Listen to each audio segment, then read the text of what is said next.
दोस्तों, gospel of Jonah YouTube channel के सभी दर्शक भाई बहनों को हमारे उद्धारकर्ता प्रभु यीशु मसीह के मधुर नाम में नमस्कार।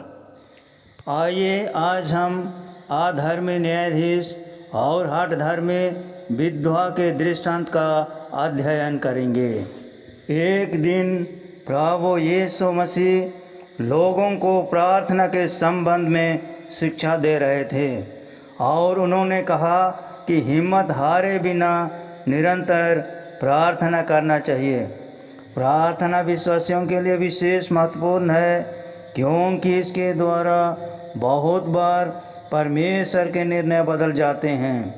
प्रार्थना के माध्यम से ही हम अपने विनती और निवेदन परमेश्वर के अनुग्रह के सिंहासन के सामने रखते हैं और इस जीवन के संघर्षों से गुजरने की समर्थ परमेश्वर से प्राप्त करते हैं। प्रार्थना के शक्ति को समझाने के लिए यीशु ने एक दृष्टांत कहा जो हमें मिलता है लूका रचित सुसमाचार अध्याय 18 पद संख्या 1 से 8 में, जो इस प्रकार है। किसी नगर में एक न्यायाधीश रहता था जो न परमेश्वर से डरता था और न किसी मनुष्य की परवाह करता था। और उसी नगर में एक विधवा भी रहती थी जो उसके पास आकर कहा करती थी, मेरा न्याय चुका कर मुझे मुद्दई से बचा। उसने कितने समय तक तो न माना, परंतु अंत में मन में विचार कर कहा, यद्यपि मैं न तो परमेश्वर से डरता हूँ और न मनुष्यों की परवाह करता हूँ, तो भी यह विधवा मुझे सताती रहती है, इसलिए मैं उसका न्याय चुकाऊँगा। कहीं ऐसा ना हो कि घड़ी घड़ी आकर अंत में मेरा नाक में दम करे। प्रभु ने कहा, यह अधर्मी न्यायी क्या कहता है? क्या परमेश्वर अपने चुने हुओं का न्याय न चुकाएगा जो रात दिन उसकी दुहाई देते रहते हैं? और क्या वह उसके विषय में देर करेगा? मैं तुमसे सच सच कहता हूँ कि वह तुरंत उनका न्याय चुकाएगा। तो भी जब मनुष्य का पुत्र आएगा तो क्या वह पृथ्वी पर विश्वास पाएगा? इस दृष्टांत द्वारा प्रभु यीशु मसीह ने लोगों को यह बताया कि जब अधर्मी न्यायी भी विधवा के निरंतर प्रयास एवं अनुनय को न टाल सका, तो परमेश्वर जो धर्मी और न्यायी है वह विश्वासियों के दुहाई को क्यों नहीं सुनेगा। इस विधवा के लिए न्याय का एकमात्र सहारा अधर्मी न्यायाधीश था। इस न्यायाधीश को अधर्मी इसलिए कहा गया है क्योंकि इसमें परमेश्वर का भय नहीं था। सामाजिक आलोचनाओं की भी वह परवाह नहीं करता था। शायद केवल धन अर्जित करने एवं ऐश की जिंदगी गुजारने में ही वह व्यस्त रहता था। वह पूर्ण रूप से स्वार्थ से भरा जीवन जीता था। वह इस बात को बड़ी शान से सब पर प्रकट भी करता था कि उसे किसी की कोई चिंता नहीं है। विधवा ने कोई वकील नहीं रखा। वह न्याय की गुजारिश करने कचहरी न जाकर सीधे अधर्मी एवं कठोर न्यायाधीश के पास क्यों गई? इसका विस्तृत विवरण दृष्टांत में नहीं मिलता है, परंतु हो सकता है कि उसके पास वकील लगाने के लिए पर्याप्त धन न हो और शायद उससे भी मालूम हो कि उसका मुकदमा बड़ा सीधा साधा है एवं उसके पक्ष का है। वह शायद जानते थे कि यदि वह न्यायाधीश सीधे उसके पक्ष में फैसला कर देता है तो वह व्यर्थ की झंझट से बच जाएगी। यह जानते हुए भी कि न्यायाधीश कठोर एवं लोभी व्यक्ति है, विधवा के पास उसी से न्याय के लिए याचना करने के अलावा और कोई दूसरा रास्ता नहीं था। वह न्यायाधीश के पास याचना के लिए गई। न्यायाधीश ने सोचा होगा कि इस विधवा से बदले में उसे कुछ भी प्राप्त नहीं होगा। शायद यही सोचकर उसने उसकी याचना ठुकरा दी। विधवा ने हिम्मत नहीं हारी, ना ही वह न्यायाधीश से बार बार साहब के सामने अपमानित होकर निराश हुई। उसने उन सब विपरीत परिस्थितियों से जूझने का दृढ़ संकल्प लिया। लज्जा त्याग कर वह बार बार न्यायाधीश के सामने अपनी एक ही याचना निरंतर दोहराने से नहीं चुकी। उसकी निरंतर अनुनय विनय से न्यायाधीश त्रस्त हो गया। उसने सोचा, कहीं यह विधवा पूरे समय मेरे पास आकर मुझे अत्यधिक हैरान न कर दे। और अंततः विधवा के निरंतर प्रयास एवं याचना को ध्यान में रखकर अधर्मी न्यायाधीश ने उसे न्याय चुकाने का वचन दिया। इस दृष्टांत में न्यायाधीश तो अधर्मी था, किंतु हमारा परमेश्वर धर्मी है। भजन संहिता 145 के 17वें वचन में दाऊद कहता है, यहोवा अपनी सब गति में धर्मी और अपने सब कामों में करुणामय है। वह स्वार्थी था, परंतु हमारा परमेश्वर दयालु है। दूसरा राजा 13 के 23 के अनुसार, परंतु यहोवा ने उन पर अनुग्रह किया और उन पर दया करके अपनी उस वाचा के कारण जो उसने अब्राहम, इसहाक और याकूब से बांधी थी, उस पर कृपा दृष्टि की और न तो उन्हें नाश किया और न अपने सामने से निकाल दिया। उसने विधवा की याचना पर इसलिए ध्यान नहीं दिया कि उसे किसी की कोई चिंता नहीं थी। हमारा परमेश्वर हमारी विनती और निवेदन सुनता है। भजन संहिता 65 के दूसरे आयत में दाऊद कहता है, हे प्रार्थना के सुनने वाले सब प्राणी तेरे ही पास आएंगे, क्योंकि उसे हमारा ध्यान रहता है। लूका अध्याय 12 आयत संख्या 6 के अनुसार, क्या 2 पैसे में 5 गौरियाँ नहीं बिकती? तो भी परमेश्वर उनमें से एक को भी नहीं भूलता। वह हमारी चिंता करता है। पहला पतरस अध्याय 5 7वें आयत में पतरस कहता है, और अपनी सारी चिंता उसी पर डाल दो, क्योंकि उसको तुम्हारा ध्यान है। न्यायाधीश विधवा से छुटकारा पाना चाहता था, इसलिए अंत में उसने निवेदन को स्वीकार किया। परंतु हमारा परमेश्वर चाहता है कि हम प्रार्थना द्वारा निरंतर उसे बातें करें और हमारा संबंध निरंतर उसे बना रहे।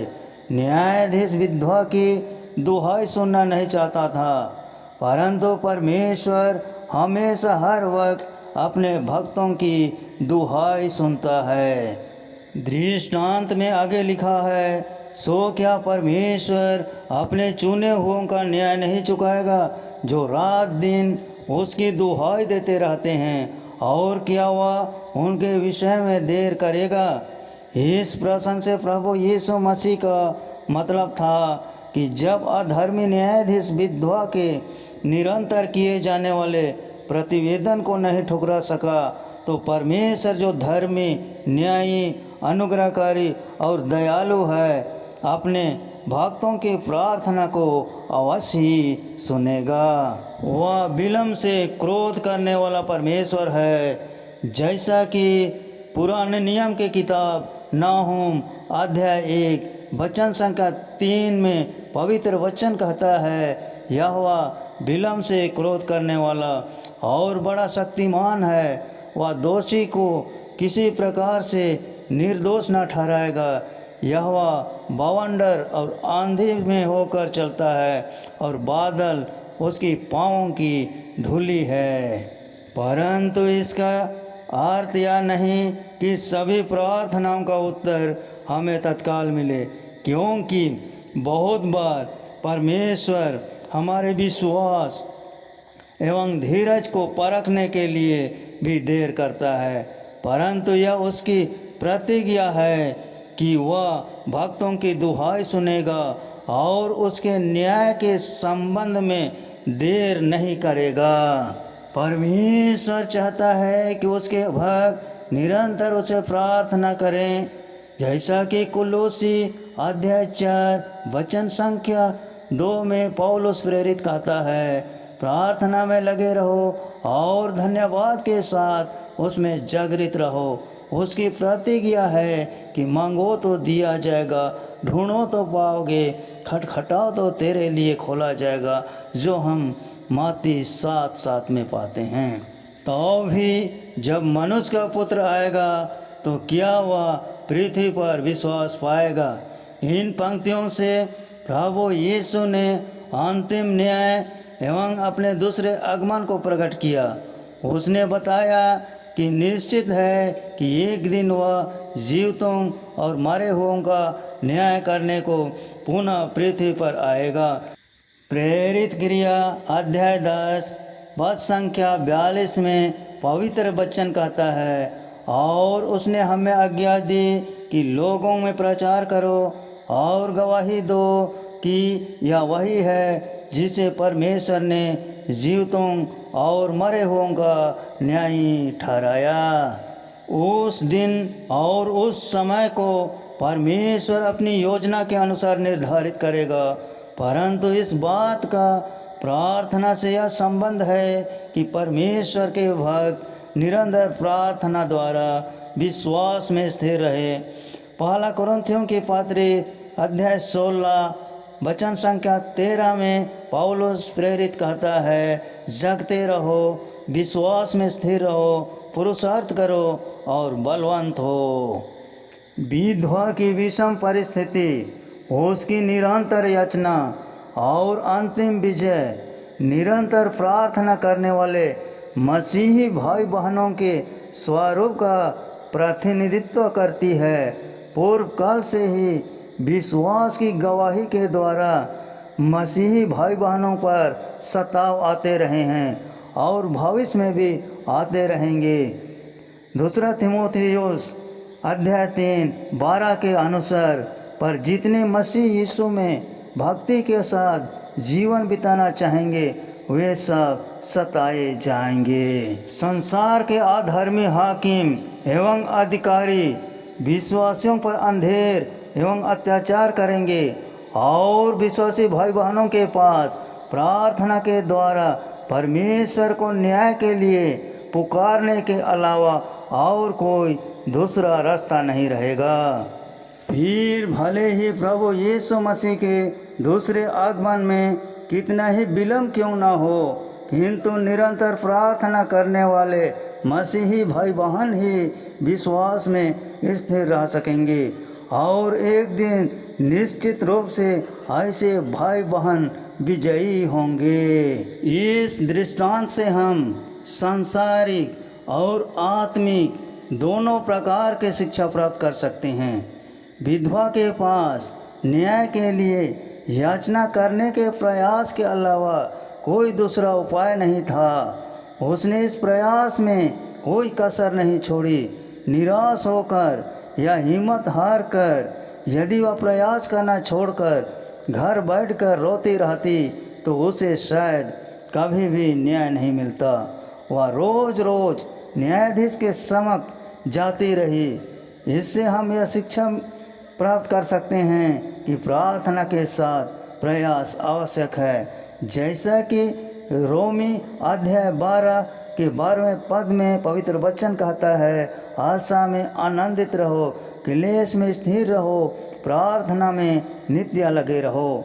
बिना प्रयास के सिर्फ प्रार्थना करने से कोई लाभ नहीं मिलेगा।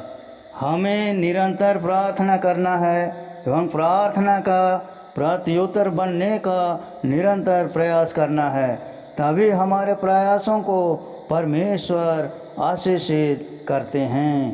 अंतिम विजय विश्वासियों के निश्चित है, चाहे संसार के अधर्मी हाकिम उन पर कितना ही अत्याचार क्यों न करें, किंतु इन अत्याचारों का सामना करने की समर्थ निरंतर प्रार्थना से ही संभव है। दोस्तों, यह दृष्टांत आप सबों को कैसे लगे कमेंट करें। अच्छे लगे तो शेयर करें, लाइक करें और सब्सक्राइब ज़रूर कर दें। धन्यवाद।